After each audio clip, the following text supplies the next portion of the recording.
Yeah, brother. I wanna invite my dear brother Thomas Hubl to this conversation. So just so honored to have a moment with him to grace us with his presence and the work that he's done. Just thank you, brother. I want to also congratulate you on the success of your book, Collective Trauma Healing. I think it came just in time, in the middle of the pandemic, and right when we're wrestling with what does it mean to be post pandemic or trans pandemic, or however you want to frame this moment that's odd. But the reality is that there's still multiple crises unfolding, and I think your work of equipping us with competencies and practices to integrate trauma is just so important. So thank you so much for being here with us. Well, thank you, Angel. I always love our conversations. It's really lovely, and I love our flow and the work that you do. So I'm looking forward to what we might come up with today. Yeah. I want to begin. I want to kind of create an opportunity for you to do some reflection yourself. I mean, you're holding space for so many people, and every time I talk to you, I'm always like, oh, I want to hold space for Thomas. In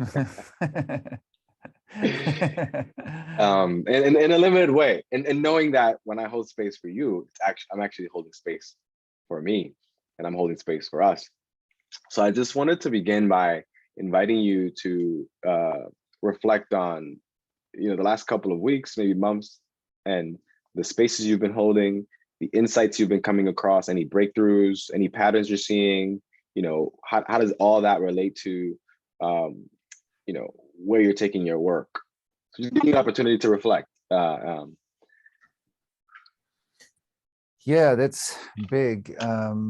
First of all, I love the learning process in all my groups. It's true, I'm holding space for thousands of people, and at the same time, it teaches me always so much. It's amazing. So I think, like, there are a few things that I'm very passionate about at the moment. So one is the rethinking of our bodies and our lives in the context of millions of years, because that sometimes gets lost, that I can look at my body and I look at my passport and there's written 50 years, so I can think I'm 50. But actually, in fact, I'm hundreds of thousands of millions of years old to create the complexity that I'm looking through. So that integrated history is not behind us, it's in us. That's very different. History is not there in the past. History is here, it's talking right now. And millions of years talking is a difference than me as a separate person having a conversation with you, because it means there's a context to the complexity of my nervous system, to the complexity of my emotional capacity, to me as a citizen in a complex society, like the cells and the functions of my body and the tissues and organs. And I think sometimes we forget that. And if we forget that, then we are reduced into a tiny corner within that big context, and then we lose a lot of capacity. And I think that's connected to the idea, like, trauma is more and more like, spreading in our society, the knowledge about trauma and the trauma science and so. But for many people, trauma is still, okay, that's what happened to me personally, which is very important and true. But there is a context to my individual trauma is embedded often, or very often, in an ancestral stream of traumatizations. My ancestors went through stuff, and the collective that gave rise to my individuality went through stuff, and all of that is connected to my attachment trauma. So my attachment trauma is not separate from all of that. And I think to rethink a lot of healing modalities and open that frame that individual, ancestral, and collective is one system is crucial, because without that, we will not be able to get a hand on or handle on some issues that we are grappling with. So these are, for example, two, I don't want to make it too long, but these are two things that I'm very excited about. Yeah. things can be, you and I, like whatever you say that gets too long, we'll carry it over in the next conversation. So I'm always taking notes. Yeah, brother. Oh my God, so good. And a couple of things you said that I want to follow up on, but I want to just touch on something that you and others have touched on, that I think from some of the communities that I come from, it's difficult to grasp. I think probably because of the amount of trauma that we're undergoing, but this idea that we're undergoing evolution right now, you talk a lot about how oftentimes what we're doing, at least the work of, understanding that we are actually a collective. We are thousands of years, millions of years old in terms of our nervous system. That really is kind of tuning into the evolutionary process in a very immediate way. And I think it's such an expansive thing to think. Oh my God, every time I hear you and Terry or other, I'm like, oh my God, it's I love it. I love it. And then I'm like, okay, so what does this mean for me in the Bronx, and walking down these streets, understanding that I am this collective being that's connected. But I that is to say that I'm down and that I'm excited, and I really want to double down on what does it mean to think, whether it's evolutionary thinking or whatever we're framing it as. So just thank you for continuing to frame such an expansive concept. And then I wanted to kind of slow down a little bit. One of the first things you said was how you hold space for thousands of people. I want to kind of just ask you, how do you do that, brother?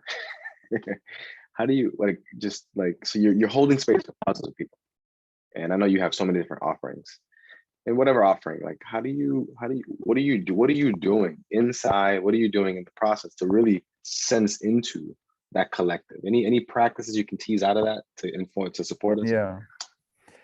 Yeah, as you know, I mean, when I was, I think, 26, I had a 4-year kind of meditation time retreat, and that taught me a lot. Like this very intense time of contemplating, meditating, deepening, attuning, gave me, like, trained a muscle in me. And then whatever 20 years or something of the work that I'm doing now in the world and building all this, it didn't start from 0 to thousands of people. It was a progress, but it trained like my own internal world to make space and be in relation to thousands of people. And so in the mystical traditional practice, we train a lot how we call it subtle or information fields that we are, the mystical knowledge is based upon the fact that we are not separate, but we are part of one living system. And that light, which is information in movement, is circulating as embodied light through that system. So through our sensing capacity, we are basically all the time within a free of charge wireless field, but we often didn't learn how to use it. It has nothing to do with any privilege. Everybody can do it. We just need the manual, and the manual has something to do with our internal state of consciousness, and of course also with our degree of traumatization, because where I'm traumatized, I can't feel you. But where I'm open and connected, I can be with you in a kind of a sensing intimacy. And that's also part of sense making. So when we need to train some capacities to do it, but it's like some people go to play soccer. I went to my internal training and opened my own nervous system in a way that allows me to use the subtle information field as a resource for my work. And that also supported me. That's why I said, why is that important with the evolution? It's not just a kind of a big idea that we are millions of years old. it's very concrete in the sensing. Mm. Like when we as parents, we know that when our child is whatever, a month old, 2 years old, 5 years old, and something happens, a traumatizing impact, it's stored in the nervous system at that level of development. When I'm sitting with a client and I create a deep resonance field, I can access the 5-year-old dimension within the person that is now 40 years old, or the grandmother that had a trauma is sitting here with me in the room. It's not that it's somewhere. And that's why it's at first, when we talk about it, it looks like an idea. When we apply it, it's part of our direct experience. It's not at all theoretical. It's kind of practical, but we need to open those capacities. And when we teach or when we do trauma healing, we train our nervous system, or the nervous systems, of all the people that are therapists or facilitators, or also in the collective trauma process, that Germany 1941 is not just an idea in our minds of the past. It is something that really affects the society right now, and it's a storage of information that we all hold in our collective nervous system. So let's say, only if we reduce it to Germany, it's much bigger, but let's say we take 80 million people that live approximately now in Germany. All the collective nervous system, like all the nervous systems together, as a kind of a superimposition function, so as a bigger whole than just the individuals, hold the entire unintegrated information of 1941. So all the war trauma that happened during that year is still stored in the collective nervous system. And it affects generations after generations after generations. And that's why in the direct experience, like when we really come back to sensing and feeling, not just reflecting about, like cognition plus sensing, system sensing, makes that information very concrete. We can literally learn to sense that. And that's what I think is a really important skill for any kind of healing work. No, that's why I just appreciate staying in partnership with you and in thought partnership with you. I've been this last year and the year before as well, but I feel like this last year I've been really sitting with your work at different points, and we've had many conversations together. So just kind of you saying that just reminds me and allows me to integrate it, because you said it to me before. So I'm really kind of feeling into that right now. So just thank you for, and it's building my capacity in this moment. I can just feel that. So one of the things that we're trying Can I say something? Because you said something fantastic right now. You said, when I listen to you, I'm taking it in and it expands my capacity. What you described is a direct transmission learning. And what that means is that we can transmit capacity or also skills from one nervous system to the next through a deep relational attunement. And so I can, you can read it in the book, or you can also, through listening and being present, absorb certain things. And I from you too, like I can absorb you, and my nervous system is learning from you just by being very presently connected and being attuned to one another. We teach each other without, we are each other's teacher without being teachers by title, but we are anyway by life. So we are learning from the book of life. I call this the book of life. Like the life experience is teaching me all the time. I just need to be present and attuned.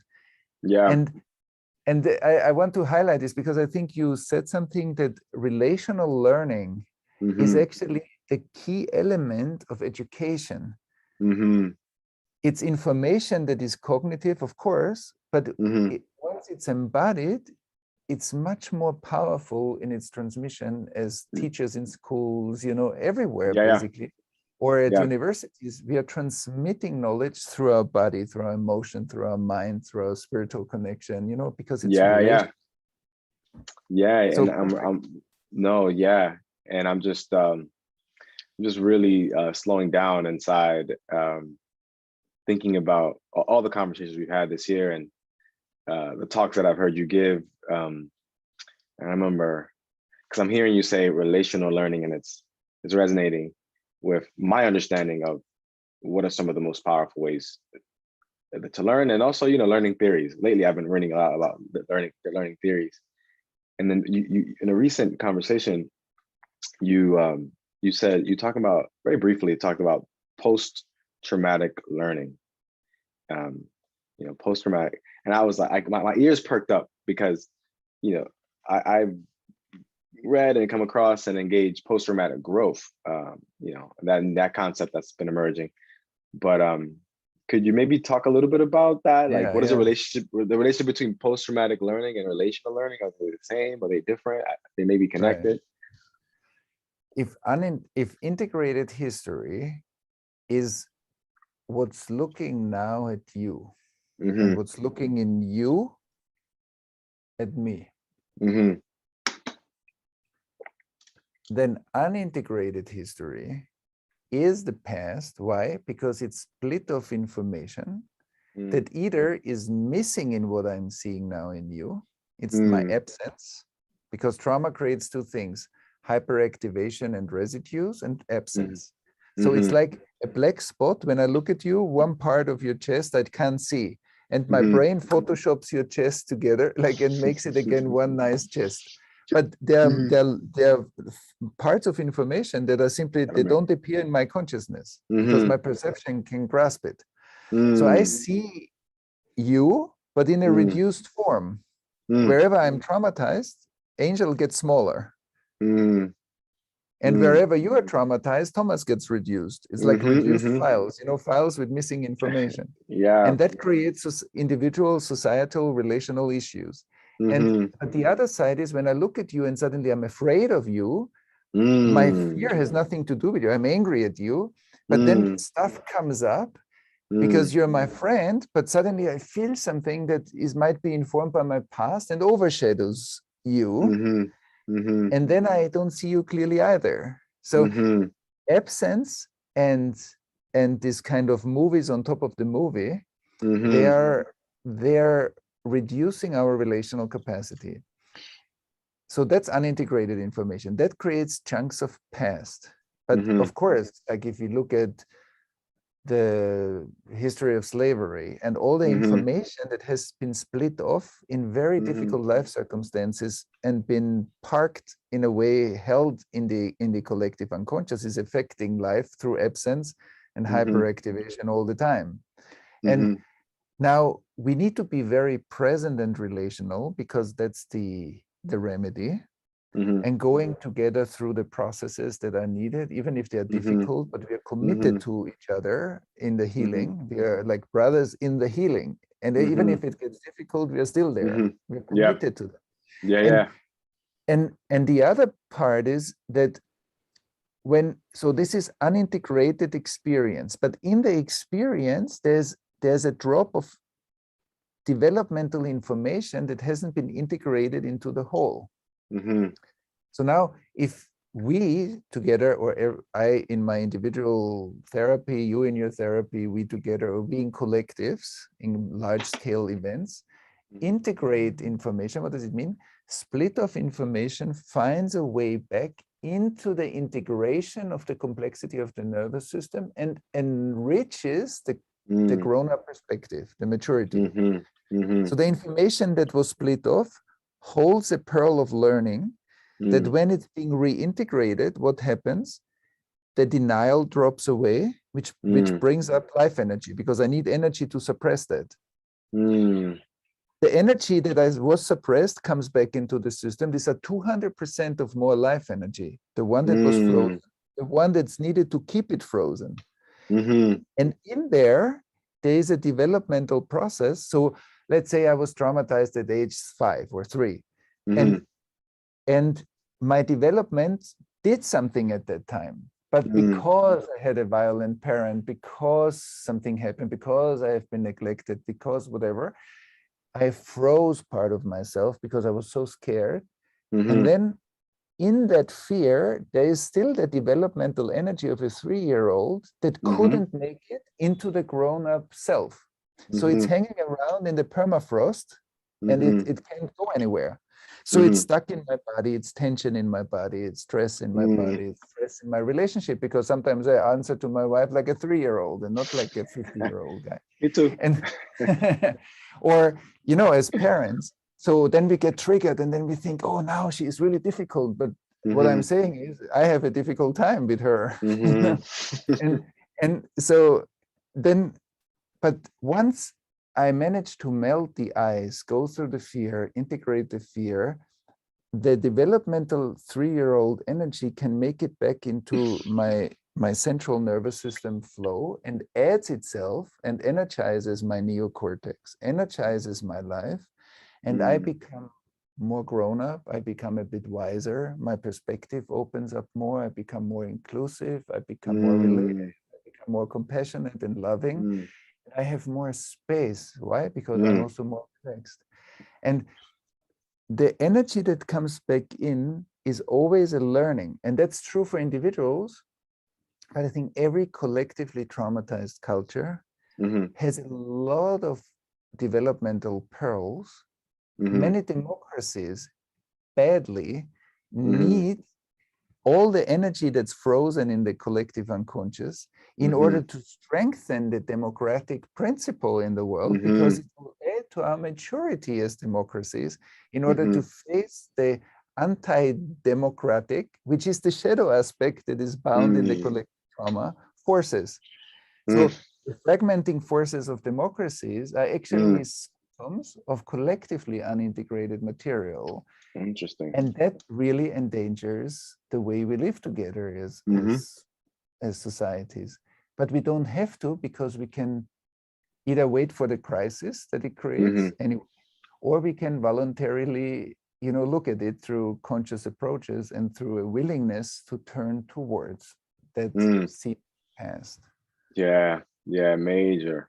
I just want to slow down a little bit just to allow myself to take that in, and the folks who will be listening to this. Yeah. You know, so much of what we're trying to do here is support the field of healing-centered education. You know, your work, your work is quite expansive. If you had to box it in one dimension out of many, you know, just trauma studies. You know, trauma studies has grown a lot, and trauma-informed pedagogy. And we want to thank that field and the people in it. So one thing that we're trying to do is support that field to grow, and then also this idea of healing-centered education. And what's coming up for me as we kind of close this conversation is how do educators, practitioners, anybody interested in just growth and developing in this particular paradigm, from listening to you, is how do we develop the capaciousness to slow down enough in our relationships to self, our relationships to other, our relationships to collective phenomena, forces, energies, in order for us to kind of resonate with what's happening in a way that allows us to integrate it more. So I just wanted to slow down to capture that part of what this turn is about is creating the capaciousness. And there's a relationship within that capaciousness and where we started this conversation in terms of evolutionary learning, maybe, or evolutionary consciousness or evolutionary development. That it doesn't have to, just because it's use the word evolutionary and evolution is framed in this billion year framework, doesn't have to be that. It's just space. Can we create more space, more awareness in how we engage the past, the future, the present, our inner child? I mean, it's just beautiful. I just want to thank you again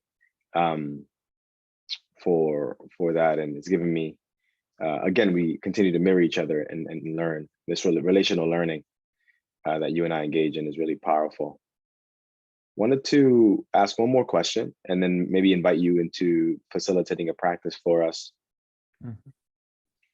You know, your book, Collective Trauma Healing, Healing Collective Trauma, does a wonderful job at kind of talking about group trauma integration. And as just anybody who hasn't read it, please check it out. And if you feel comfortable, I'd love to hear where your growth, where your thinking has grown, and I know you're writing a new book coming up. I'd love for people to be exposed to where you're going next. And if you feel comfortable talking about that individual and ancestral trauma integration. Yeah. Yeah, I'm writing now about, at the moment, about that individual, ancestral, and collective trauma are one trauma system. So because it's a bit like we're still thinking in very individualized or sometimes separate forms of thinking about ourselves. Because one fundamental trauma symptom is that where I'm traumatized, I feel separate. And since we have been traumatized over thousands of years as humanity, so there's a lot of separation that creeped into our experience of the world, but also maybe some schools of thought and how that one living system is the biosphere out there, or is it I'm looking as the biosphere at the biosphere? But sometimes it looks like I'm looking at it. I'm looking at the collective. But where is the collective? The collective is me too. So it's not that the collective is out there, but if it's not out there only, where is it? And where am I in relation to it? So these are fundamental questions that I think challenge a bit the notion of separation, which is a good thing, I think. And so when, for example, my grandmother went through a traumatization in and after the Second World War, so then that trauma and my attachment process, it's not that it's enough to look at my attachment process, because that's embedded like in the Russian puppets. It's like embedded in a bigger and bigger and bigger frame. And I believe that's one trauma system. And that my nervous system, that Thomas, is a wiring in a nervous system that is collective. There's an individual part to me that is my individual experience, but there's also an ancestral part. And the more open and integrated my ancestral part is, the more I have access to your grandmother. Not by thinking about her, by joining you in your inner experience of her through resonance. Or the more the collective part of my nervous system is that I do my individual or my collective healing work, that is my portion that life gave to me, then we are together much more powerful in joining collective healing practices, because that's not just thinking about the collective. That's easy, even if it's a bit newer, but it's easy. But being able to sense collective systems in order to have a transformational power is different. So to walk our talk is different than to talk. And so that's one thing that I think, that trauma is a trauma system, individual, ancestral, collective. Trauma system is something that opens the door into interdependent medicine, interdependent psychotherapy, interdependent education, that the teacher and the student are not entirely separate, they are individualized, but they're an expression of the same living system. Like a tree, like there are branches, but they are not separate. They are all part of a living system. And so when I grow out of a fertilized egg or out of a seed like a tree, the seed grows, and the systemic expansion of the tree is what we are part of, you know? And so I'm very excited about that, and also about what I call nervous systems fluidity. It means like when when you speak about your child, I can feel your child in you, because when you speak about your child, your nervous system takes on a certain vibration. When you speak to your child, you don't speak to your child like to your business partner. You speak to your child. What do you modulate the tone of your voice. you Mm-hmm. change the frequency, maybe you slow down, you change Mm-hmm. time, rhythm, and space in order to Mm-hmm. match time, rhythm, and space in a small child. Mm-hmm. You attune in a different way. Your nervous system can do it because you were that old once too. Mm-hmm. So you have that level of development. When your child is 5, you use a different part. You use the first 5 years of your own development as an attunement instrument to match the consciousness of your child. And that's good parenting. That's kind of resonant parenting. And in the healing work or for therapists, that precise attunement. So if somebody tells me about symptoms in his or her life, I immediately go to search through my nervous system, where is the real trauma? Because what I hear is not what we are looking for. We are looking for the fire and I'm listening to the smoke. So the fluidity of my nervous system, that's, I think, where the mystical practices, the ancient mystical practices in various traditions around the world are hold key elements to match the scientific revelations, so that the mystical and scientific revelations together are actually part of the remedy.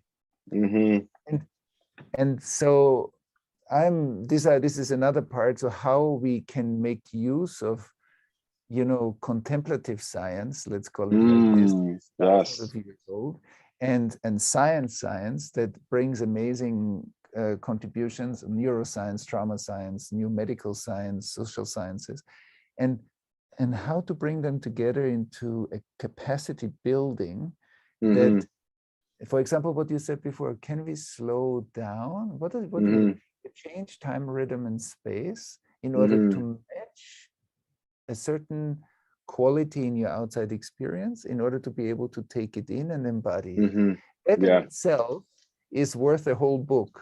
Just that process, how that works, because that's key to learning.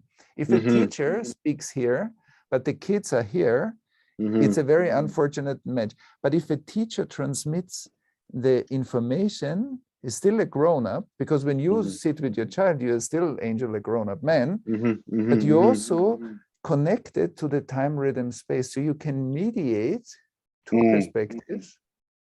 And I think that's the basis of the embodied therapeutic process. And that's also the basis for an embodied collective therapeutic process, or ancestral therapeutic process. And so I'm very much writing down the methodology that we developed in the last 20 years and formulated, and also the difference between biographic trauma and genetically or epigenetically transferred trauma, because there's a difference in how to work with it. So these are all very interesting things that I'm fascinated by. Yeah. Oh, so powerful, brother. And just wanted to, those methodologies, those integration protocols, those practices, just like the last book, are going to be a gift. And, honoring this healing centered turn, I'm so grateful that you're here with us in that turn, in that restorative paradigm. And two, that those methodologies that you're going to be developing and the books that will come out of you in your community, they're part of this this repertoire of pedagogies for collective recovery. The framing is that this century is a century of collective recovery, and that it's all hands on deck. And I'm just glad that your hands are on deck. I wanted to close out our conversation and invite you to see if just settle into your body, and if you can give us 5 minutes of a practice, whatever makes sense in terms of everything we explored. You have so many practices. Is there a simple practice that we can kind of walk through together, you and I, and then the folks who will be listening to this? Yes. To allow us to integrate what we just heard, but also sense into some of these methodologies. And I want to comment on one thing that you said, because I love it, is just to underline, we need all hands on deck. And I completely agree. And that I'm very committed to having our hands on the deck together, and that we are committed to each other's contribution and support each other's contribution. So I'm very happy about doing it together. Yeah. And yeah, so as I said before, like the paradigm in a traumatized world is that I can think stuff that I can't live. And the healing of that is that, first of all, I become aware of that. And the second is that I bring my knowledge into embodiment, which then becomes wisdom. And so let's maybe let our conversation slowly, with some exhalations, with some cycles of breathing, and especially when I focus on my exhalations and I slow them down a bit, it helps me to switch my nervous system into relaxation, into reflective modes, into digestion and potential integration, which means learning. I integrate something new into the complexity of who I am today.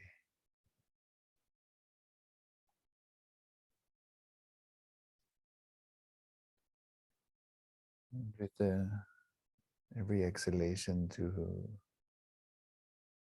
tune in with the richness and aliveness of your body.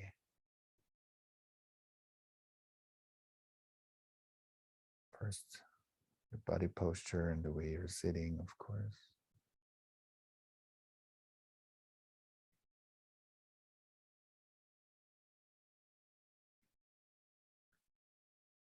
And then the myriads of tiny sensations, tingling, streaming, flowing, pulsing throughout the entire body. Some areas are more alive, others less. We just stay with aliveness, with flow. Flow is integrated history.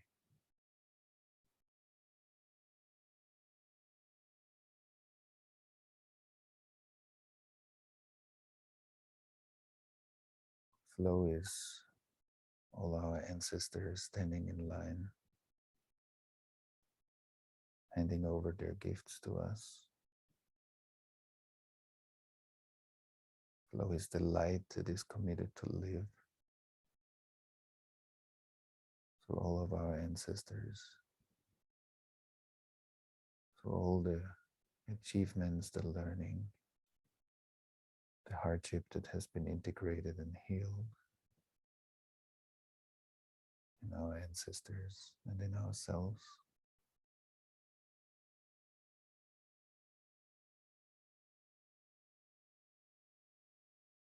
And in an eternal bow has been handed over to us.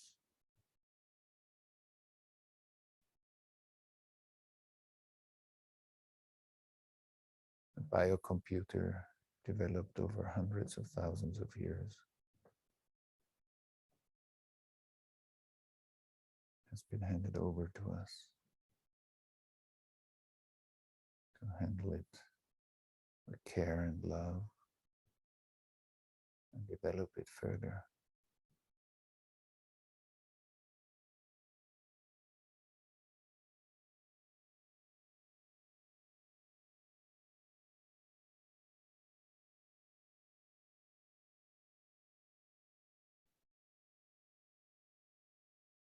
And at the same time, I might feel areas in my body that are a bit more tight, tense, dense, stressed.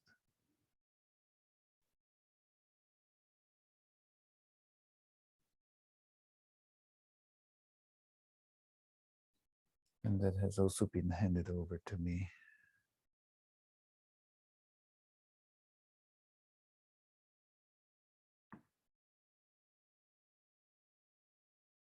the parts of my life that I'm working to integrate, to bring attention to be curious about.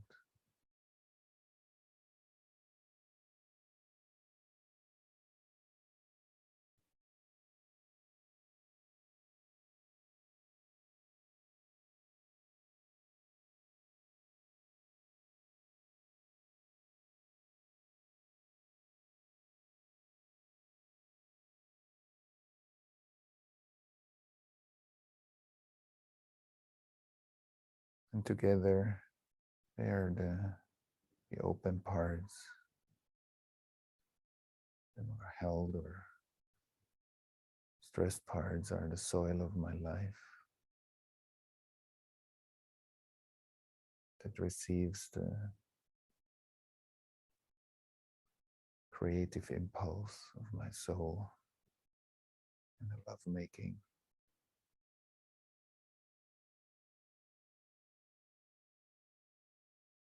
To give birth to this moment.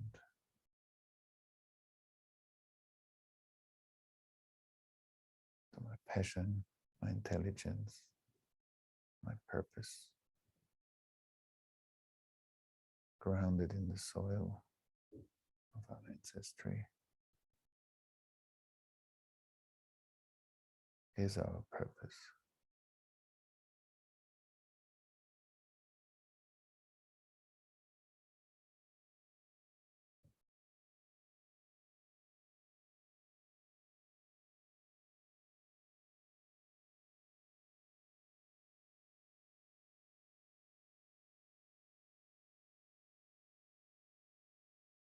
And our purpose consists out of the innovation that we bring, plus the love to care for the hurt parts in us as well.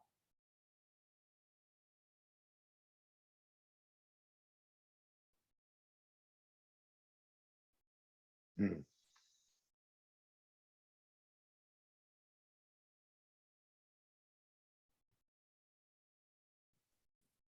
Mm.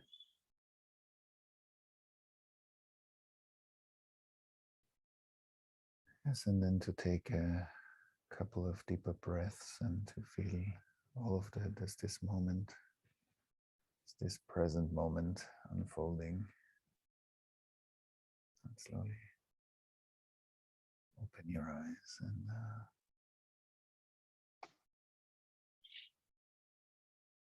and Thank you so much, brother. Yeah, I know. I really appreciate you, man. I can't wait for our next conversation, and I'm thrilled that we were able to have this discussion for the Healing Centered Education Summit. Just thank you so much. Deep bow, an extension of the eternal bow that has been given to us, as you say. yeah, beautiful. And me to you. Yeah. Yeah.